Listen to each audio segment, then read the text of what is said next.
का विषय है कि पोल्यूशन कम हो, एनवायरनमेंट सुधरे, उसके लिए हम अपनी ओर से प्रयत्न कर रहे हैं।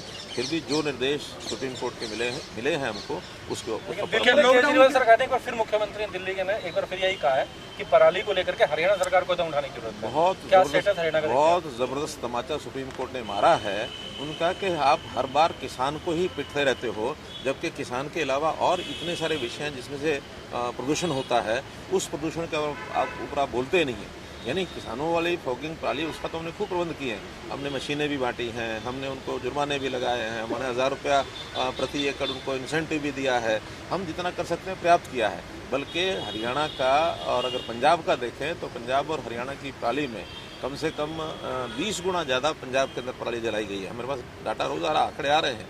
हमारे यहाँ 183 केस हुए पराली जलाने के, और वहाँ 3200 बल्कि इससे भी ज़्यादा केसेस जो है पराली जलाने के, क्योंकि अब तो सारा सैटेलाइट उसको पिक्चर लेता है और उस पिक्चर के आधार के ऊपर ही काउंटिंग होती है, जाके काउंटिंग नहीं करनी पड़ती।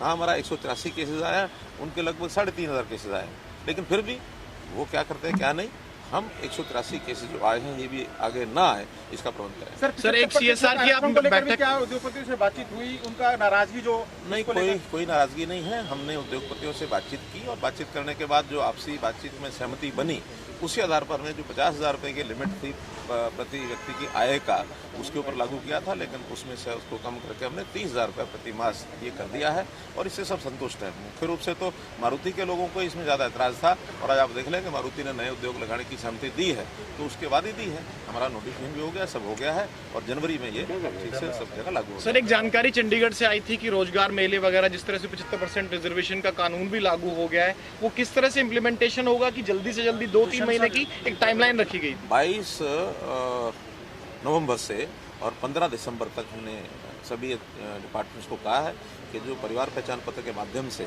जिनकी आय लिमिट 1 लाख से नीचे है, उनको बहुत सी सरकारी योजनाएं पहले से हैं, कोई नई योजना उसमें नहीं है, लेकिन उन योजनाओं का लाभ लोग ले नहीं पाते हैं या तो वहाँ तक पहुँच नहीं पाते हैं।